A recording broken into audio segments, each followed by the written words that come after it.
asalaamaaleykum suñu mbokku internet yi nga xamante ne ñoo safoo di seetaan chaîne bi di BTV ñu ngi leen di wax ne yéen a ngi ci seen biir émission coow li fas yéene leen dégtal li gën a fës ci actualité bi di leen wax ne ngeen bu leen fàtte di abonné ak di partager suñu ay contenu actualité bi nag dañu koy dooree ak coow lu rëy bi dox ci diggante ñaari influenceurs yi di Yaa Awa Rassoul ak ki nga xamante ne nii moo di Awa Balde. ci ab fàttali nag ñi ngi xamale ni que ne ñaar ñi ñoom ñi ngi seen problème ñi ngi jóge ci ab natt maanaam daal problème mu koppar moo leen féewale jamono ji.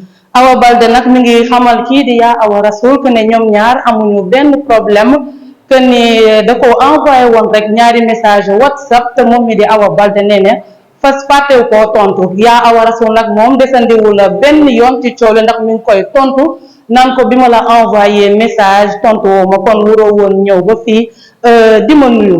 ñu dégtal leen audio bi nga xamante ne nii kii di Awa Balde def na ko te ñëwaat. wala problème bi nga am ak man mooy bind nga ma ci sama WhatsApp ñaari message ma lire say message tontuwu ma la peut-être problème boobu nga am ak man mais man jàpp ma ne dama am ak yow problème. kon Awa bul ñëw fii di ma nuyu ba nga xamee loolu la kon bul ñëw di ma nuyu fii ndax gis nga sama message. sama am respect rek sama respect bi. diggante nit ka la ma sekkat moom di ko yàq pour ay bassesse.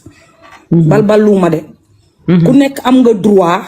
nga dégager say responsabilité ca bu la arrangé wul. man li ma wax je me répète encore. lekk naa xaalisu madame Sène ci publicité. du métti ma daw. loolu laa wax. waaye nit ñi ci bokk sax ñaar leen la protéger ñoom ñi moom seen xaalis. Awa bàyyi sa joué ngay joué nga expliqué. non dama maa ngi dee. yaaw man du ma yegg ci ay vidéo yaaw ñu neex na. yaawa man du ma joué du ma dugg du ma nangu ci àdduna di dugg TikTok di am lu may back and forth ak yow te nga yor sama numéro ma yor sa numéro du ma ko def man du ma may mbindeef fu muy daggee samay kaddu di ko dugalaat ci TikTok bi may wër di safe sàpp ci TikTok bi déedéet du ma def loolu je suis très intelligente. Yaa Awa si dinaa la nuyu parce que bu ma la fekkee nag ci groupe ci respect ay nit nekk fi dama lay nuyu parce que amuma ak yow benn problème à moins que yow nga am ak man problème benn. amoo ak man problème wala problème bi nga am ak man mooy bind nga ma ci sama WhatsApp ñaari message ma lire say message tontuwuma la peut-être problème boobu nga am ak man mais man jàpp ma ne dama am ak yow problème. kon Awa bul ñëw fii di ma nuyu ba nga xamee loolu la kon bul ñëw di ma nuyu fii ndax gis nga sama message. dama am respect rek di ma am man nit duma ko yàqal duma ko nangu. waaw bu la nee loo ko Yaawa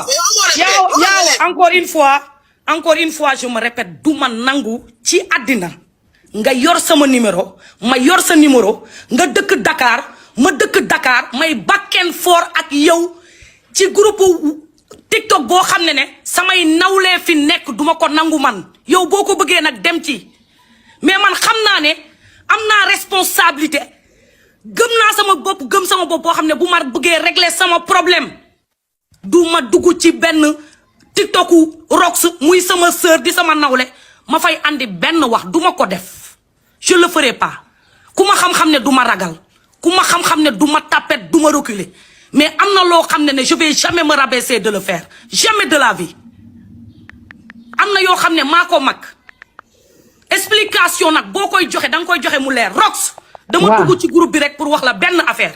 ndax sànq ba léegi maa ngi ci sa groupe maa ngi ci sa TikTok bi di déglu. waaw yónnee naa la message privé ne la soo paree. waaw dugal sama WhatsApp. preuve boo ma laaj ma jox la ko man wax day leer. ku professionnel nag mooy liggéey nit ki xam identité wam. man moom am naa professionnalisme boobu noonu man Awa Balde sama baat ni poto. wala dégg ngeen ma.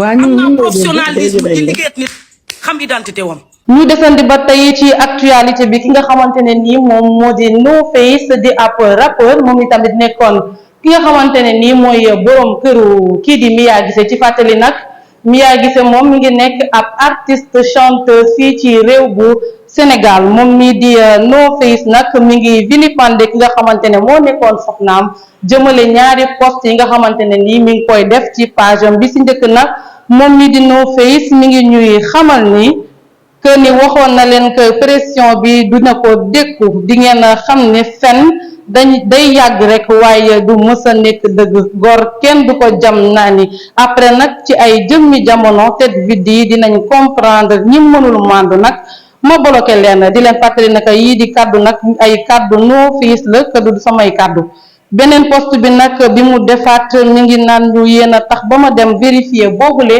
vidéo bi sëriñ bi defoon te man gëmuma ci lenn da ngeen a yomba nax rek waaye di ngeen a xam ne loolu ak li may wax jege yantoowul bay doon benn man li may wax du pour léegi ba ñu toll ci mbokku internet yu BTV di leen wax ne li moo gënoon a fës ci actualité bi di leen ñaanal rek kenn dalu jàmm déglu nga coli